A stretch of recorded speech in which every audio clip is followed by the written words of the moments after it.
a work session, partly because I kind of forgot to advertise the meeting earlier this week, in case anybody from the various projects wanted to show up. Oh, I sent it out. I sent it out on the mailing list and Oh, you did? Okay. and the Slack channel a couple of Yeah. yesterday maybe. Yeah. And they might not have wanted to show up anyway, because a lot of people are in different time zones, and like the review we just finished, Flat Car, they were in the last meeting. So and so most of what we have to talk about is governance reviews. But first, let's do the general prerequisites, which is, howdy everybody. Welcome to the CNCF Contributor Strategy TAG Governance Working Group monthly meeting. This is a meeting of the CNCF, and as such, the CNCF Code of Conduct applies. With that, let me actually find the agenda, which is in one of these tabs. It's also in the chat. I dropped a link in the chat. Yeah, no, I just don't want to open a duplicate. I don't want to open a duplicate tab if I can avoid it, because I had it open. Yeah, I had it open, but you know. Which tab? Which conversation platform? Which? Yeah. How many tabs do I have open? 1,000. This is the problem, is they fixed a lot. They fixed issues with Firefox with having a lot of tabs open, which is actually kind of a bad thing for me, because before I was, once I got about 200 tabs open, I was forced to close it because Firefox would crash. And now it doesn't. It'll just let me keep opening tabs like almost forever. So okay.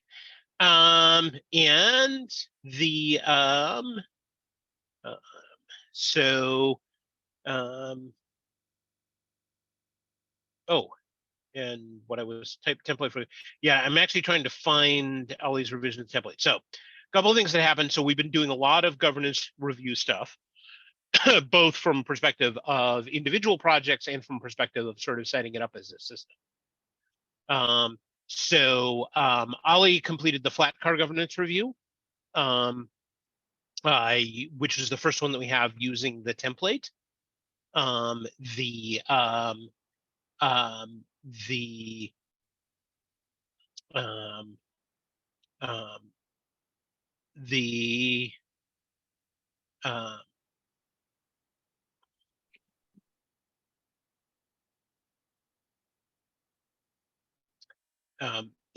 one of the things that came up here is the same thing that TAG Security has to handle, which is that, of course, there's a process for publishing the report.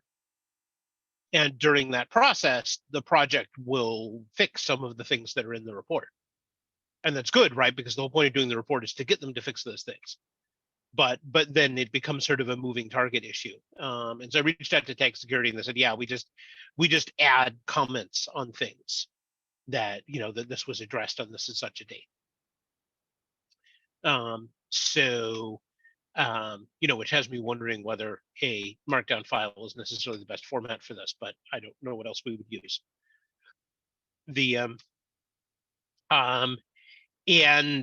So this brought up, this gave us some sort of working ideas of how it was to use the template. Ollie had a bunch of revisions to the template, and I'm trying to find those because he didn't make them on the original HackMD file.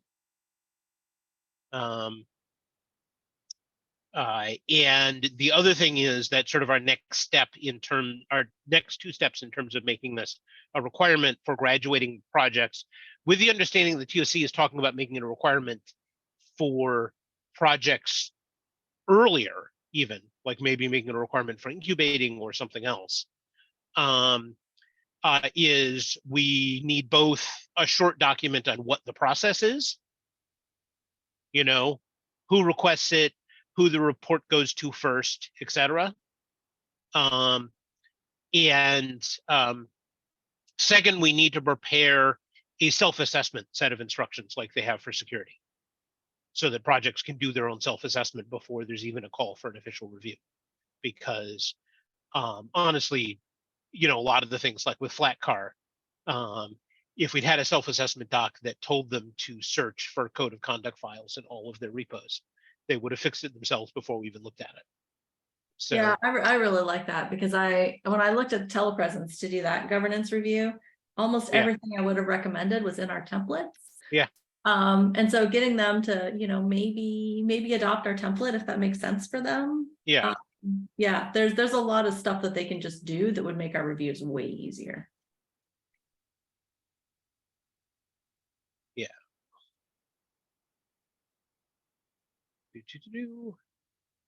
So hold on, I'll rearrange this to actually group it more reasonably.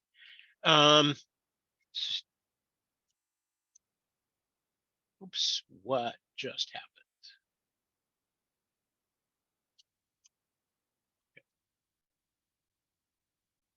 And yeah, so I need to see Ollie's revisions to the template. We need to finalize that. Get our liaisons and the TOC to approve the template. And then start on the other two documents. One of the things that's going to be a little hard in the self-assessment document, et cetera, is to sort of get across clearly the idea of sort of stages of governance, right? Because like if it's a sandbox project, having like the bare minimum maintainer council governance document, perfectly adequate. If you're playing for graduating, not so much. And particularly like I think there's going to have to be some discussion on the TOC level for that, because there's not 100% of the TOC agrees in having more rigorous governance requirements. But I think that's the way it's going to go, but they have to discuss it first and eventually have an official TOC vote. It's just that, the written and accepted requirements currently are things like has a maintainer for more than one company. But the problem with having that as a requirement is you say, first of all, okay, well, what's a maintainer? How do people get to be maintainers? How do we determine that having that maintainers' roles are meaningful? Because like an area where we've had issues with projects who are applying for graduating are projects where we look at their list of maintainers and discover that half the people on their list, regardless of who they're employed by, have not been active in the project for over a year.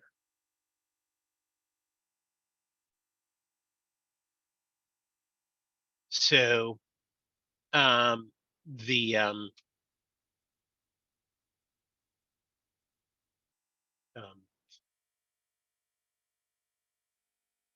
so a bunch of work to do around that.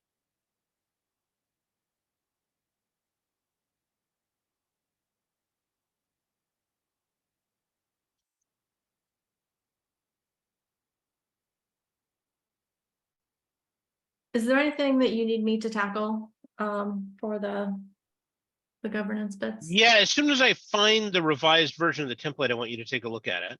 Okay. I sort of stopped. There's going to be, for the individual governance reviews, we had yet another. Oh, right.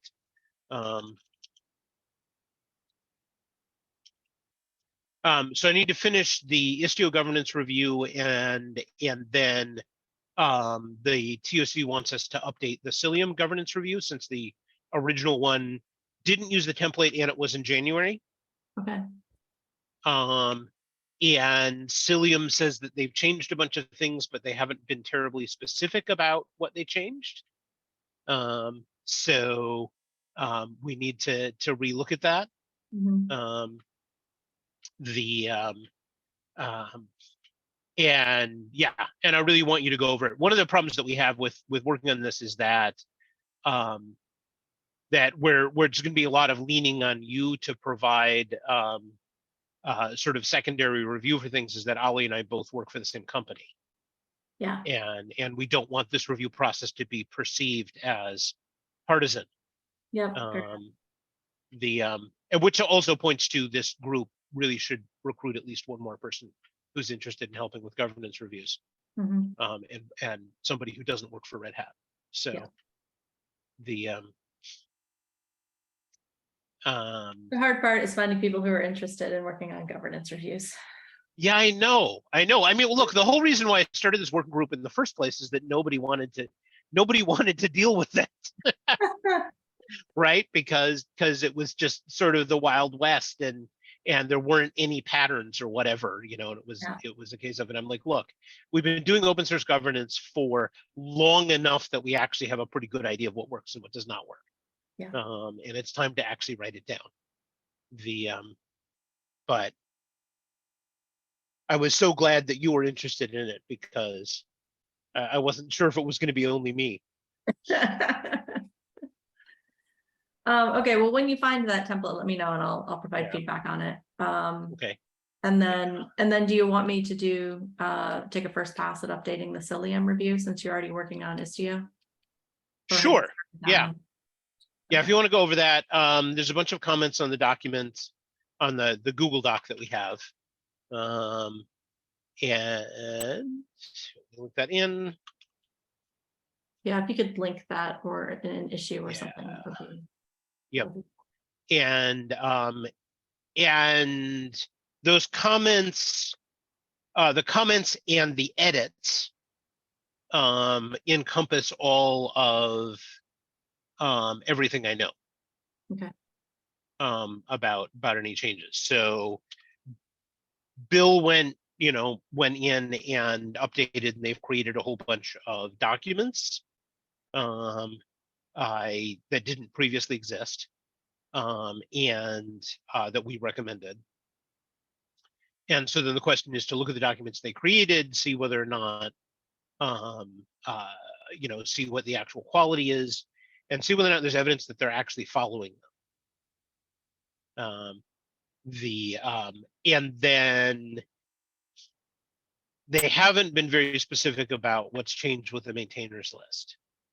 And specifically, Liz came back to me with well, yes, some of those maintainers are working on things that are not code or docs. And I'm like, great, which maintainers and what are they working on? And one of the things she mentioned in there was apparently they've been taking people who are on the program committee of CiliumCon and putting them on their maintainers list. Which is definitely not how the CNCF regards a maintainer. Yeah. Okay. So Yeah, I'll start by having a look. I Yeah. also know Liz quite well, and we're in the same Yeah. room, so it's pretty easy for us to. I can ping her and see if I can get more details on some things. But Yeah. I'll take a look and I'll start maybe a new doc with Yeah. some notes for Yeah. just the two of us, or just the Okay. working Yeah. group. Yeah, I just like to know what's going on, because if you turn the clock back a year ago, they had a bunch of maintainers who didn't work for Isovalent that were active. Mhm. And now it's like they don't, and I don't know what happened. Mm. And it'll be good to know what happened, because for Cilium we need to look at, okay, well, how do we fix that? Yeah. Okay.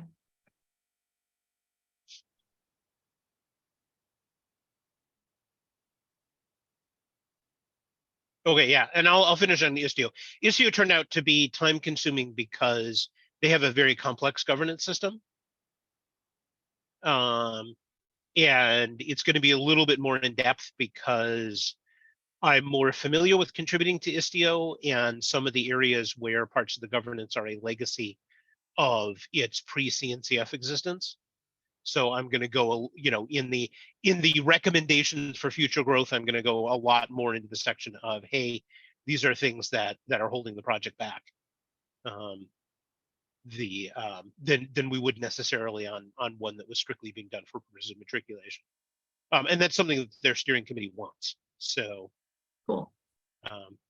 Because a bunch of the steering committee are new people, which is terrific because they need new people.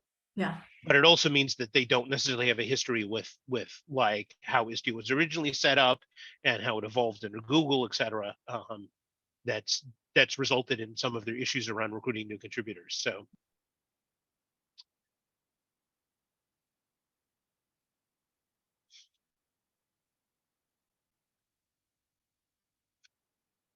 okay. Do.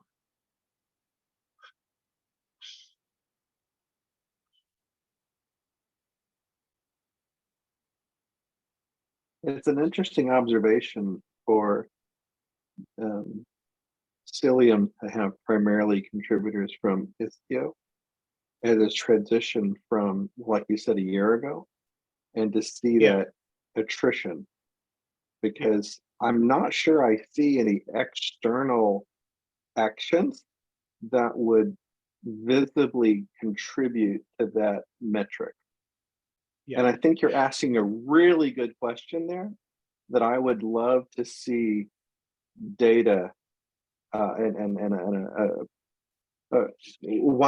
do we think that, and maybe trying to figure out what caused that, because I Yeah. definitely, in And knowing Liz and our friends over there, I don't know, I can't think of anything they're doing that would intentionally right. cause that.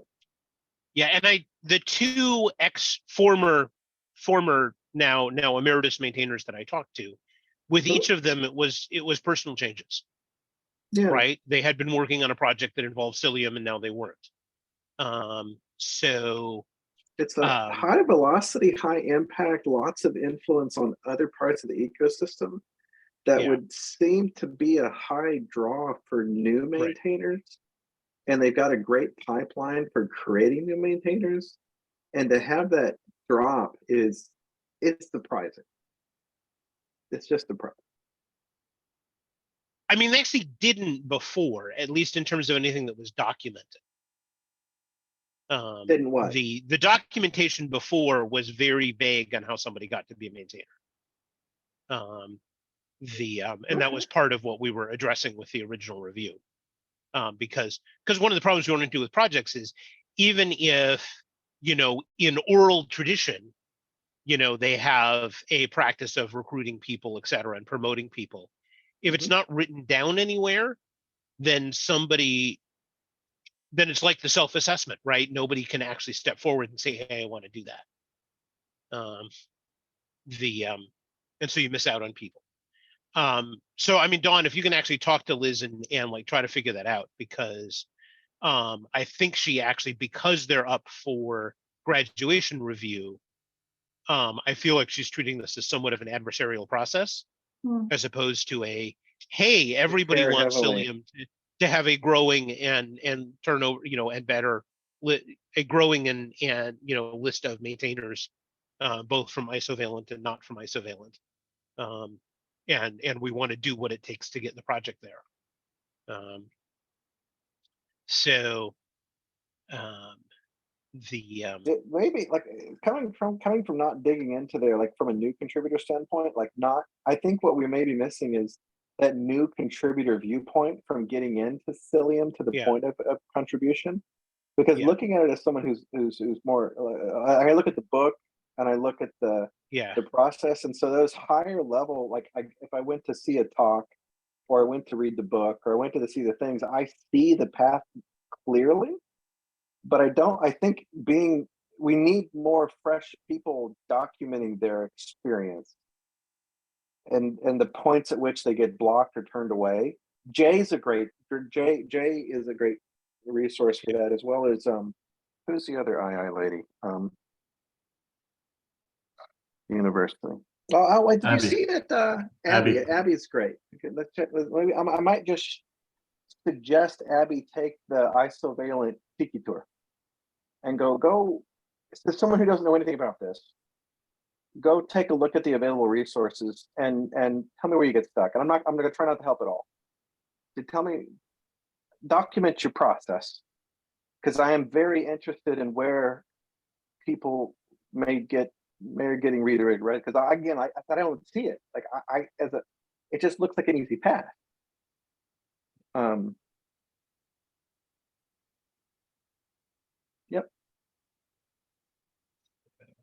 It's interesting to be surprised by this. The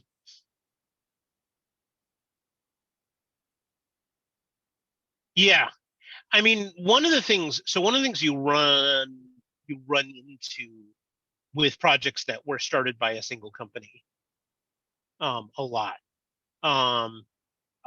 is there's a general perception that you can't really be leadership in the project unless you work for that company. Mhm.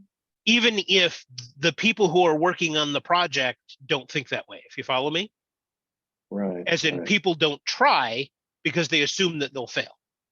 And so, because like obviously Red Hat starts a certain number of projects, and I have to work on this for the Red Hat projects to say, right, you really have to bend over backwards in terms of documentation, in terms of how you run the Mhm. community meetings and everything else, to make it super clear that it is open to new people from who have other employers or no employer.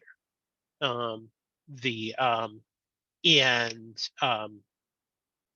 and so sometimes what happens is not so much that there are any real blockers, but just that the project has not done enough to counteract the perceived blockers.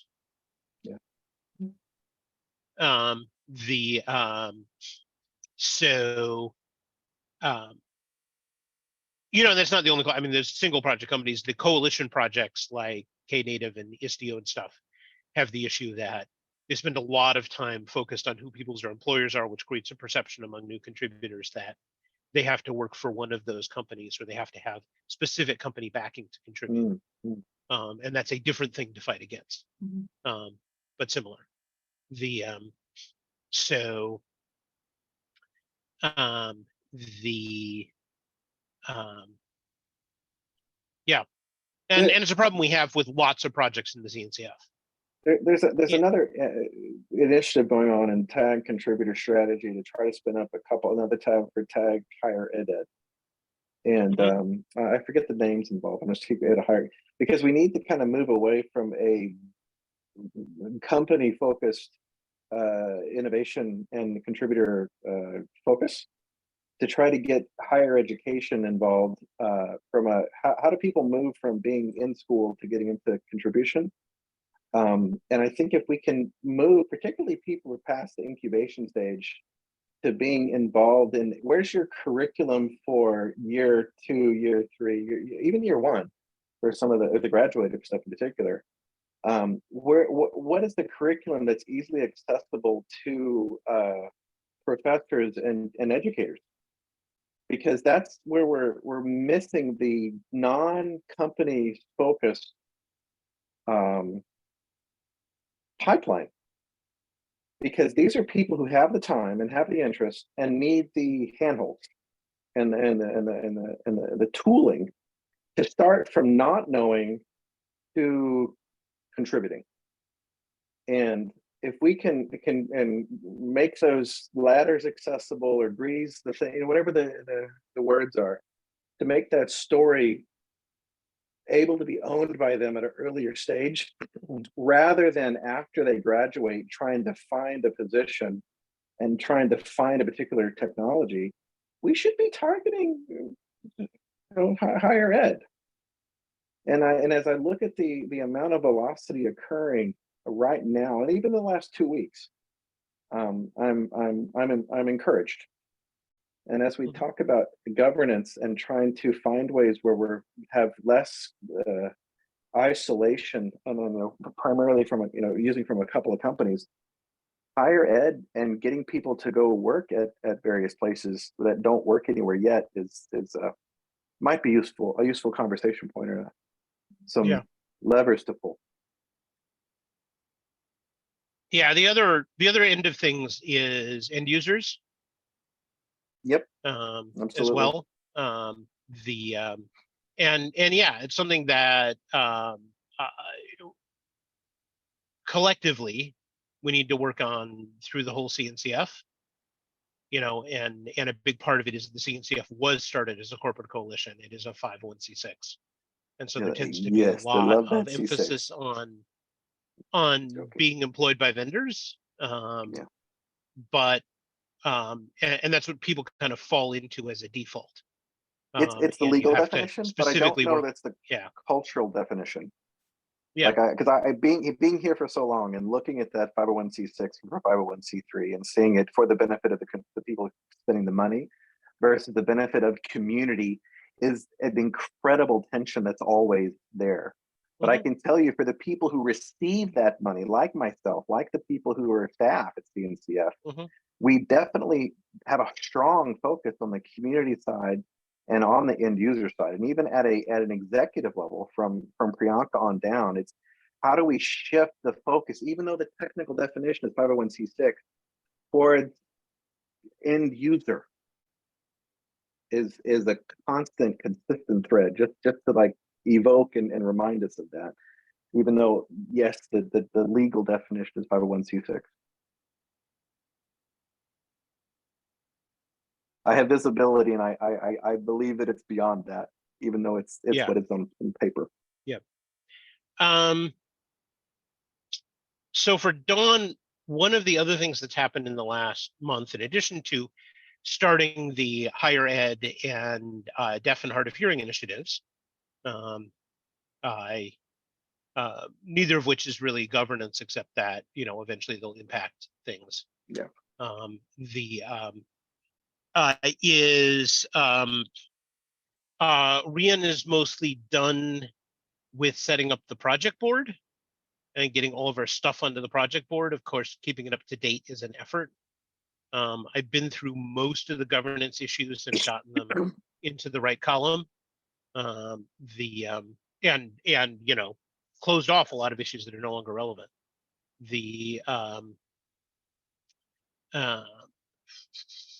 Would it be useful for two things, Josh?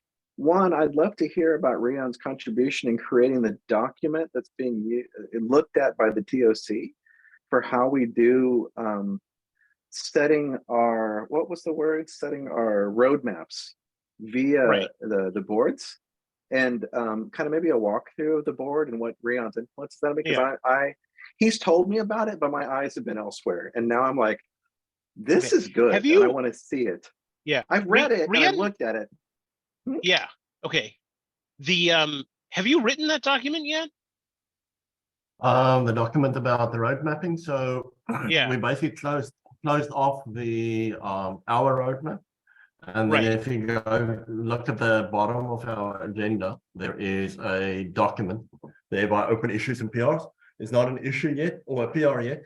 And that's Okay. the last point on the agenda for today. So if you click on the document, so I created the document and I need some eyes on it for Okay. before I make the PR. It's being Okay. Yeah. If we don't have other topics, it might be good. I've taken this document. I didn't even know he wrote this. And then I went Yeah. through our own organization for our objectives and key results versus the CNCF from my eye. I was like, we need these. There's like 4 different types of roadmaps. And I haven't even thought of it this way, like can separating it out in the non-code, technology, release, and feature. And so I'm thinking about restructuring our objectives and key results to tie into project boards by writing roadmaps. And so if you're talking about governance and the way you structure things, to have these things so clearly written out was a bit of an eye opener for me. And it's funny because Rian he was starting out a project manager coming from the automotive industry. I was like, Rian, why don't you spend time figuring out how open source does governance and creating project management? And I've kind of just left him alone in that. And then I come back and I get to read this. I'm like, this is all right. It definitely deserves some more eyes and some tweaking so we can improve upon Yeah. it. No, But but this is okay. Yeah, I hadn't actually realized that it had reached this state of completeness, actually. So it's like 2 days ago I figured yeah. this out. So I need to add a couple of things, and we should just get this into a PR. And Dawn, if you could look over it as well. I mean, technically this should be under whatever it is, contributor growth. but contributor growth is still not fully active. So, and like many other things, it actually ends up being both, because roadmap is also a governance issue, right? Because it's a question of, hey, Oh, you know, who gets, that's- and this is one of the things that I should add to Rian's document is, hey, you know, who gets to add things to the roadmap and how? Yeah. Because that is a big issue, particularly for projects that have had to be more creative about expanding their leadership base. They end up having to get very specific about how things get onto the roadmap. The and I I actually I found the said most, go ahead. yeah, I said not much in with more governance review. So maybe that would also be fit in then be part of the review, take all the governance, and yeah, think more about the project as a how going forward, about a map, about your project planning and so on. Include that as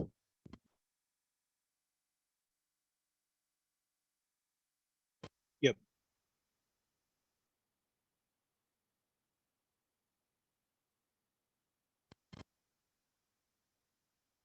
I found the most useful one to help me think about stuff was actually non-code project roadmap, like under types of roadmaps. It's the fourth one. Mhm. And the last sentence there is basically serving as a guiding document for strategic decision making and resource allocation. Because most of the tooling and things that I try to work on are how do we make good decisions, and how do we allocate our human and financial resources. And feature release and technology roadmaps don't have room for that. You really need this higher level non-code / vision, if I were to use a different word, a visionary roadmap. What is the vision roadmap for this project? And having roadmaps that are tied to timing, which is the release, having roadmaps tied to features, which are these are the things that our community is looking for, having roadmaps tied to here is how we're going to keep abreast of the changing ecosystem in which we operate, and separately, how are we going to allocate our time and prioritize basically prioritize our time and our money. And I don't know that I've seen it more clearly separated into these four topics before this.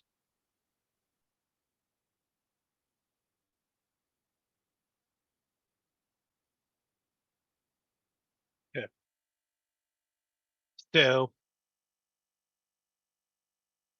yeah, and I mean, where this document started was actually in a contributor growth discussion, which was a, hey, how to use roadmaps as a way of recruiting contributors. Partly because we're looking at it from the perspective Growth. Of our own tag, right? Because we started talking about, hey, you know, due to various events, we've lost a bunch of our people from contributor growth working group, and we need to recruit new people. And one of the ways to recruit new people is to actually give them something specific to work on, because it's a lot easier for someone to volunteer to say, hey, I'm going to do that specific thing, than to volunteer for general, hey, I'll help. So that was where this originated, and then as Rian built out our own roadmap for the tag, it became much more sophisticated.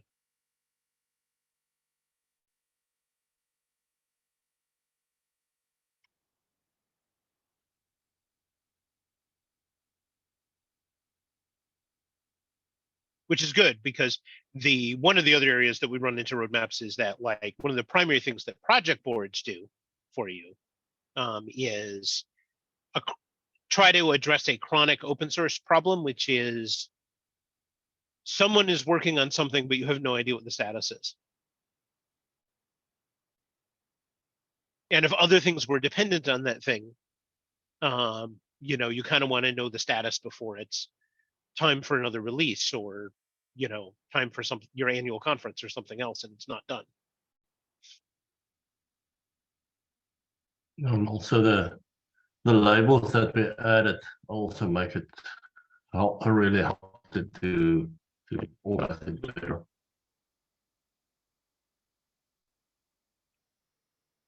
Brianne, I see a lot of that stuff in the implementation of the boards. And I'm loving the high level discussion or like the description in the document. It might be interesting to have a little more tie-in for how you're using GitHub boards in this. I don't know if it's in this document or something else. It's like we need it. How do you? What are the specifics of implementing the definition of the roadmap as a GitHub board?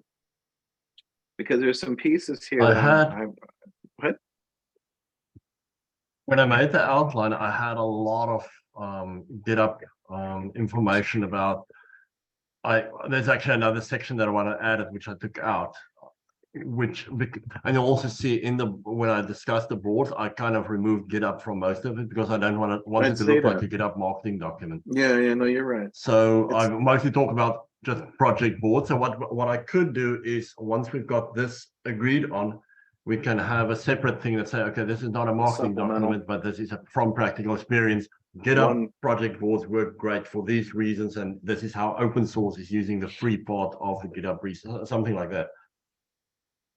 So I was cautious not to market GitHub. It's not the point. The point is it's a great tool. Yeah.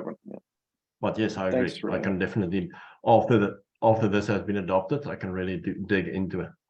And there's a lot to say about the automations and GitHub actions, and I'm sure there's other things that I don't even know about that we can integrate there as well.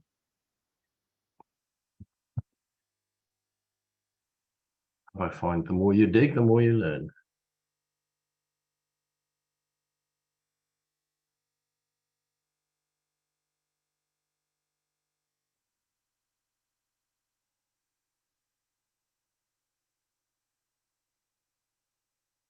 Okay.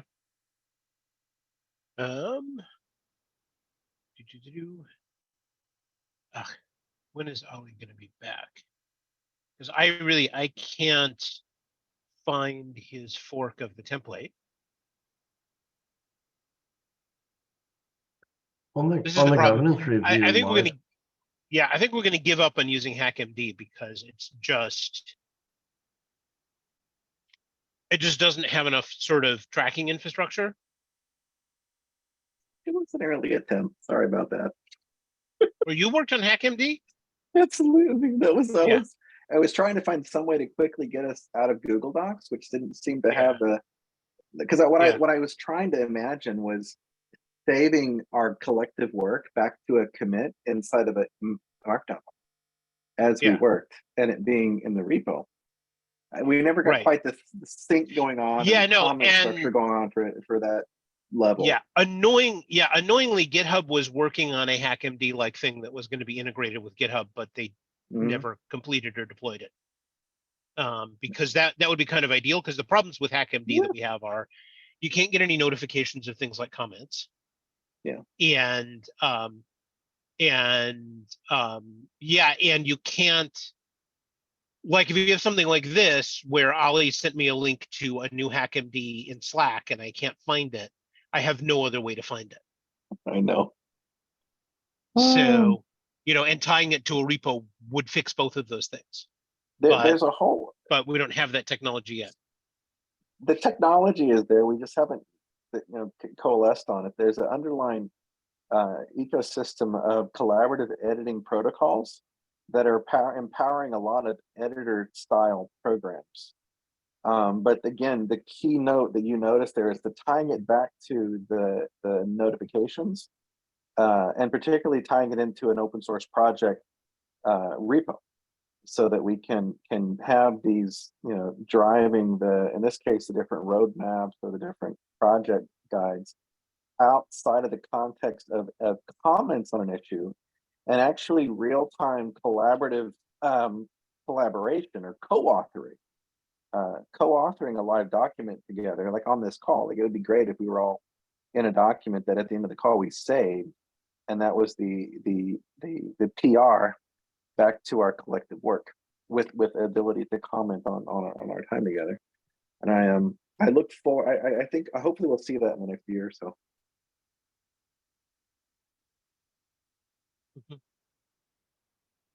I just threw a link in the chat. It's a HackMD file with a bunch of template feedback that says it's to be cleaned up by Ali and presented in a separate document. That might be some. Yeah, do you have a link to that document? Yeah, I just put it in the chat. Cool, okay. Thanks, Don. I was just digging back through my Slack messages with you and Ali. Right,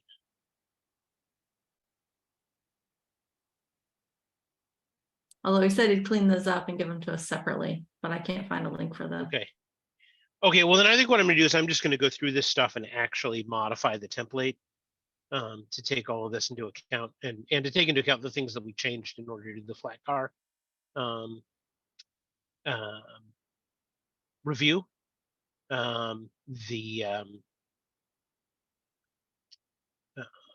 So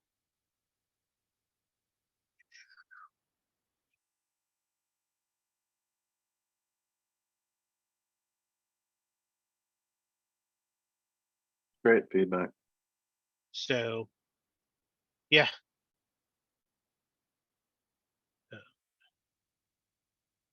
Ali works for Red Hat? Yeah. I'm sorry if I've missed that. I haven't had a lot of time with Ali yet. Yep.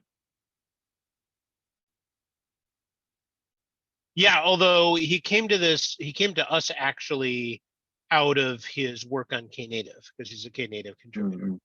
Oh, I thought I recognized. So, yeah, and just got, because we're kind of doing a long-term overhaul of the governance of Knative, and he got interested in stuff because of that. Yeah. Side note, Josh, I've been asked by the CNCF to spin up as one of my primary next projects is Knative and Istio conformance programs. So at some point we should connect and figure out who the humans are and what the governance process looks like and how I can help. Yeah. That's actually, we're a little stuck on something in Knative because Knative has this thing called the Trademark Committee that's a legacy of its existence outside the CNCF. Yeah, that's fine.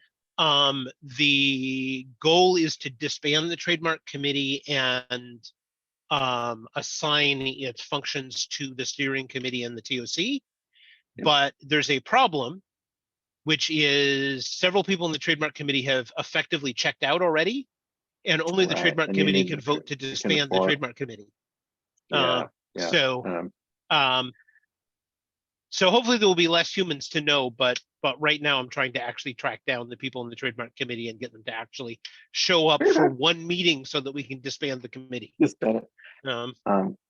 Let me know how I can help on the technical side. We are spinning up some collaborative cluster environments that allow us to look at the Knative CRDs and note which ones are hit by API calls, so that we can explore whatever testing framework Knative has available to say what's getting hit. So we can have an API Snoop equivalent for Knative and probably just update the UI to say, here's the new beautiful things provided by Knative. Here is what's necessary in conformance, and the CNCF is willing to fund the work to write that. Yeah. Okay. That'd be awesome.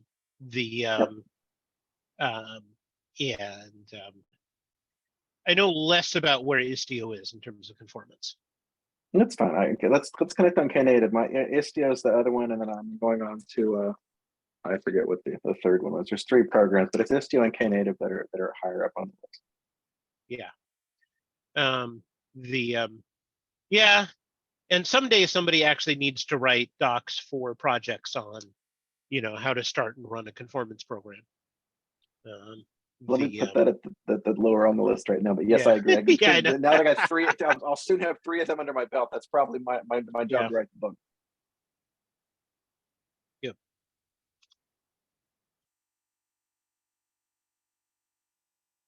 Dawn, I'm so glad you're here. It is delightful to have you here, and I'm thankful that you've had time away to do whatever it is you needed to breathe and be where you need, where we're needed more. But do know you were missed, Oh, and your thank- presence is felt, and it well, and that I look makes us forward to smile. seeing you. I look Yeah. forward to seeing you because you're gonna Yeah, actually be. in person, in your Yeah, I know. place. Yeah, Yeah, we'll figure out a time where a bunch of us can get Yeah. together. I like Yeah. this. Yep. That'd be lovely. Okay. And good luck with you- your packing and your move tomorrow. We have moments. Did you know that I got to see Rion face to face for the first time in our life last month? Really? I flew Nice. him up to Tel Aviv, and we did some work that week because we got to get some work done. But then we went over to Jerusalem and just like tiki toured around and saw all the sights with him and getting to meet my kids and everything. And I've never seen him because he was supposed to come and fly into New Zealand the week that COVID hit New Zealand, like the week we locked down. His flight was on Friday. We locked down on a Monday, and that changed the course of our lives. So we've never got to see each other, but Wow. we continued to work together, and it's been, it's been a different life than we would have chosen. This last year, I've gotten to meet a bunch of coworkers who I've been on video with like 100 times and have Mm. never seen in person. Yeah. And of It's, course, always the surprise is how tall people are. Yeah. You 'Cause don't you don't realize know. Rion's ridiculously tall. I met his Yeah. brother because his brother lived in my area. I'm looking at his nipple because on Zoom everybody's eye level. This is easy. Yep. He's like, I'm up here. Whoa! Funny part is every now and then he's startled when he sees me standing next to him. Oh yeah, I recognize this person. It's a weird thing because your body posture and your physical appearance affect when you know someone's present. And there were at least 3 different times during our week together where I went and sat down right next to Rion. And probably not 5 minutes, but some reasonable time later, I'm shocked that I'm sitting next to him because I didn't recognize his body posture and his stature and all that stuff walking up to him because it didn't click until our eyes met when we're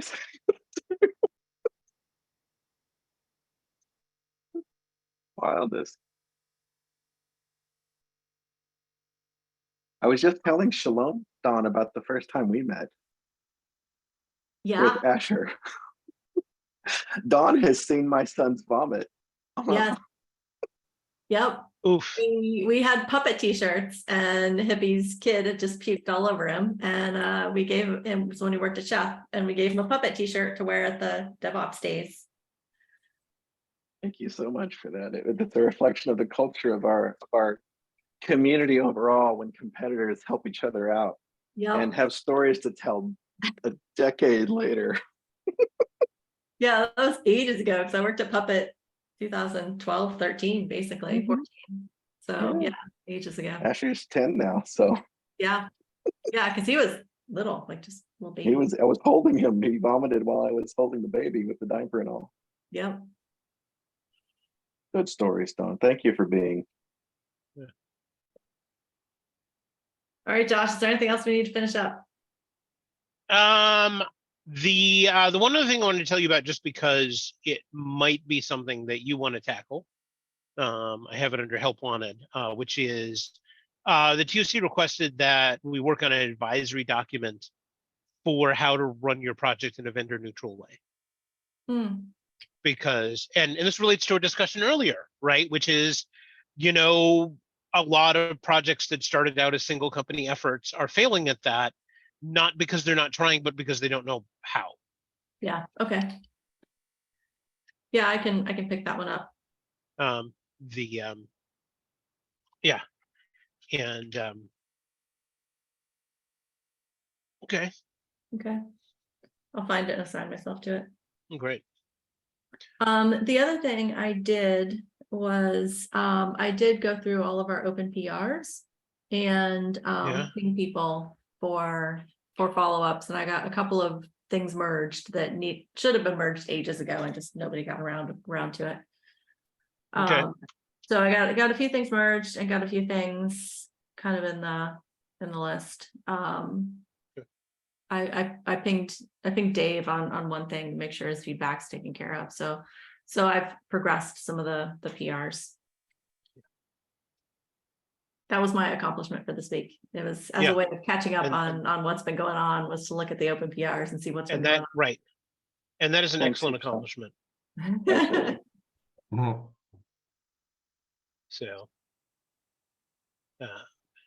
Yeah, and actually, everything else, two things are actually stalled on,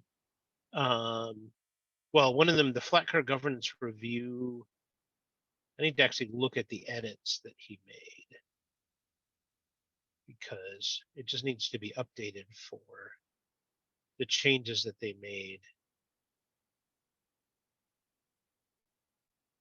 Oh, the advisory document on vendor neutrality, that's the issue, is the one Yep, that. yep, yep.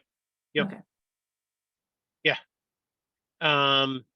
Yeah, so that just needs the tags.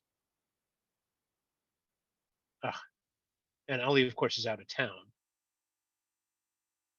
This is the chronic problem with GitHub, is that it's, if you don't do feature branches, it's very hard to collaborate on things.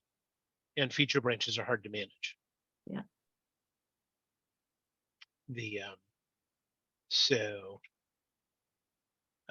And yeah, and then the other thing we have PR we have open is remove governance optional for Sandbox. That is completely in the hands of TOC, because because they need to actually discuss that, and that's the other thing that's actually coming up, which is now at this point, under guidance of staff, they're pulling together the sort of subcommittee to review the maturity levels.